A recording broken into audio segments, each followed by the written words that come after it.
So growing up, you're in high school, they always ask you, what do you want to be in life? And most people don't know, because you're too young to know. You're thinking about having fun, maybe drinking a beer. Whatever that may be, I didn't see myself washing cars, fixing cars, selling cars. I didn't see any of that coming.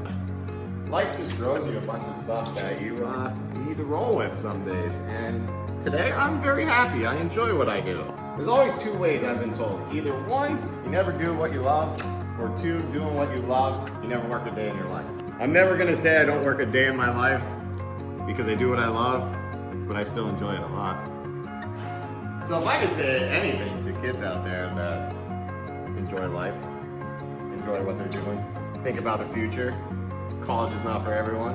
I mean, sometimes you have to chase your dreams, even if they're a unicorn or a toucan, whatever it might be.